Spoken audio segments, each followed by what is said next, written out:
Hi friends, welcome back to another episode of Generation Tech. My name is Alan. Star Wars has always had a strong political message woven into its narrative. You have scrappy rebellion heroes facing off much larger and more technologically superior foes that have a massive fleet of naval vessels loaded with faceless stormtroopers.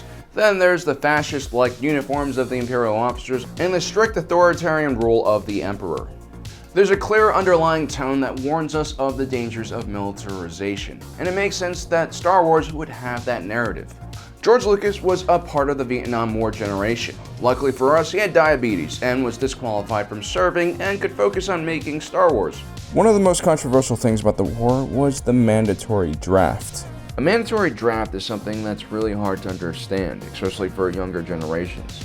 I can't imagine being conscripted into the military to go fight in an offensive war in a country I hardly know anything about, and then combating a threat that is very much regional and not in the position to harm your family or friends back at home. There is really little to motivate individuals, and it's no wonder our country was paralyzed by Vietnam War protests. Without the proper motivation and at times even a proper enemy to fight, morale dropped and discipline suffered, until you had events like the My Lai massacre turning the public's opinion against the war. Eventually, war fatigue forced the US to withdraw all forces from Vietnam, accomplishing something that the Viet Cong could never do themselves.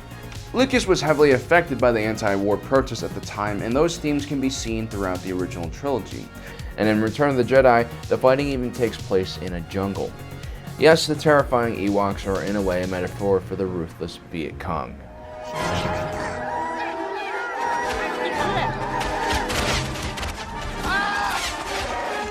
After the original trilogy, we had the prequel trilogy where Lucas continued to warn us about the dangers of a massive military buildup and populist leaders who could create false enemies to convince the populace to trade away their freedom for security.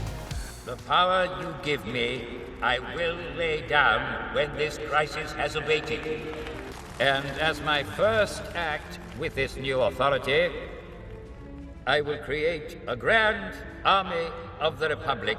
Although The Phantom Menace was released in 1999, just 4 years later the United States invaded Iraq under the false pretense that murdering ass clown Saddam Hussein had WMDs. Unfortunately, he didn't. But the good news is we lynched him and then tore down all of his statues.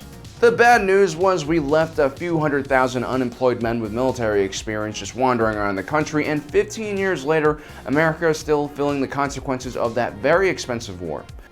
It's almost as if The Phantom Menace predicted some of the issues that the United States would eventually face. At a glance, the new trilogy seemed to follow the same theme. This time we have an even more fascist organization that's full of over-the-top evil caricatures facing a small resistance group. But upon closer inspection of the storyline, there are some very different and troubling themes hidden below the surface. After the Battle of Jakku, a year after the Battle of Endor, the Empire had crumbled away and the remnants of their forces had escaped to the unknown region of the galaxy. The New Republic's leader, Mon Mothma, is strangely enough very similar to the former British Prime Minister Neville Chamberlain. Chamberlain was famous for appeasing Hitler prior to World War II in an attempt to prevent another world war from happening. Despite his good intentions, he failed to recognize the threat that Nazi Germany posed on the entire free world. Mon Mothma had some similar views. She believed that diplomacy was the only way forward and was against imposing strict sanctions and war reparations on the imperial remnants. She believed such actions would just create more tension and potentially even restart the war. She granted universal amnesty to all but the highest-ranking members of the Empire. Even known war criminals were pardoned and then absorbed by the New Republic military and government. Because of Mon Mothma's amnesty program, several years down the road, a small movement of neo-imperialists began emerging in the New Republic Senate. Although they never openly praised the Empire or the Emperor, these individuals behind closed doors collected imperial memorabilia for historical reasons and pined for the days when the galaxy was ruled by one strong figure. On top of that, Mon Mothma made sure to decrease her own executive power and also demilitarize the New Republic Navy. The funding that she cut from the federal military was redistributed amongst local and regional defense forces. Within a decade, the New Republic Navy was so weak that it was even being outgunned by pirates. Meanwhile, in the background, the Imperial Remnant, or First Order, began quietly building its power. It was easily able to skirt Republic arms sanctions and arm itself with a ridiculous amount of firepower. Naturally, the heroes from the old rebellion began seeing this as a huge issue. Princess Leia was a strong voice in warning the New Republic about the dangers of the emerging First Order. But this new generation of politicians had grown up without the horrors of the Galactic Civil War, which had happened almost 30 years ago. To them, the Galactic Empire was a thing of the past, ancient history, something that would never be repeated again. The New Republic was stable and there was prosperity and peace throughout the galaxy. Leia and her cohorts were seen as warmongers and alarmists. Eventually, Leia took matters into her own hands and created the Resistance. Now on the surface, the Resistance and the Rebellion look very similar. They're both paramilitary forces drawn from volunteers and mainly use second-hand beat-up equipment and vehicles. But the Rebellion was formed to resist an authoritarian government, while the Resistance was formed because they disagreed with their democratically elected government. And even though the Resistance turned out to be right, the First Order was a tremendous threat. It sends the audience a very troubling message.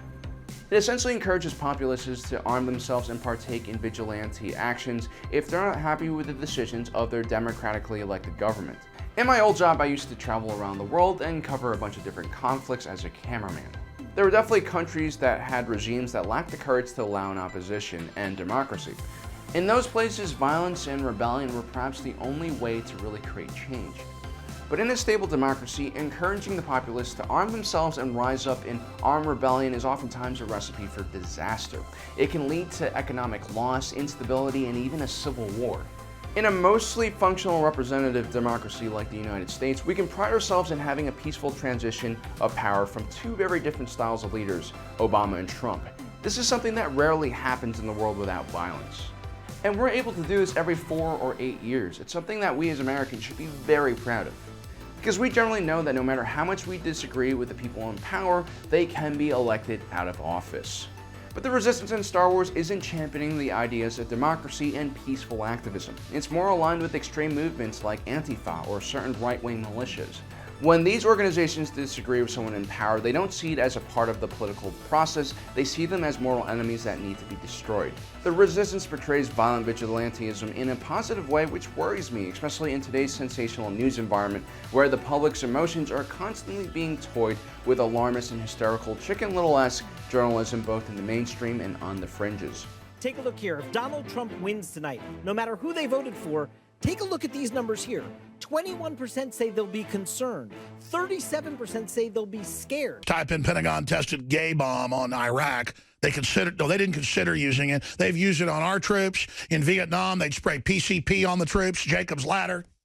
We're driven by a doom and gloom news cycle that paints an extremely selective and extreme version of our world full of racism, hatred, and conflict. It makes us fear and hate the world we live in without realizing that we're much better off today than we were in the past. Fatal diseases are now treatable, increasing the life expectancy across the planet. New agricultural technology is helping farmers grow crops in extreme environments, decreasing the likelihood of food shortages. Third world countries are turning into emerging markets, lifting people out of poverty and helping them join the global economy, which has interconnected the world so thoroughly that conventional wars are a thing of the past. If you actually think about it, life is good, and the thought of a First Order-like organization taking over the planet is laughable. By trying to make the new trilogy relevant, Disney has drifted into troubled waters. Probably would have been a better idea for the new trilogy to have focused on the New Republic facing off against the First Order instead of another paramilitary organization. I think seeing two large factions battling off would be more interesting to watch, and it would definitely feel a lot more different from the original trilogy. But instead, when the First Order finally arrives to the galaxy, the New Republic is woefully unprepared because it's demilitarized. We're driven to the conclusion that had the New Republic not demilitarized and created a strong central military force, they would have had a better chance against the First Order, which is a very surprising message for a franchise that has always warned us of the dangers of large government and large militaries. Perhaps Mon Mothma is Neville Chamberlain. Maybe Disney is warning us to not appease the Hitlers of today. But as I scan the international community, I don't really see a Hitler-like figure. Maybe there are a few small-time dictators like Assad, Al-Khamenei, and Kim Jong-un, but they're hardly a threat beyond their own borders. And even the most powerful and troubling regime in the world, the Chinese Communist Party, is completely dependent on the stability of the world economy. And perhaps that's when we obtained world peace, when the world became so economically dependent on each other that open war would be a foolish thing to commit to. As a wise man once said, why waste your blaster bolts by firing them at other people when you can be selling those blaster bolts to them for a profit? Which is probably why I like DJ the most in The Last Jedi. Well, guys, I hope you enjoyed today's episode. Don't forget to comment below. I'm really curious to see what you guys think. Is the Last Jedi message troubling to you guys, or is it something we need in today's world? Either way, you're not wrong, because we're all just throwing around opinions. Well, don't forget to subscribe and like us on Facebook so you don't miss out on the rest of our awesome content. Thanks for joining us today. If you're watching this, you are Generation Tech.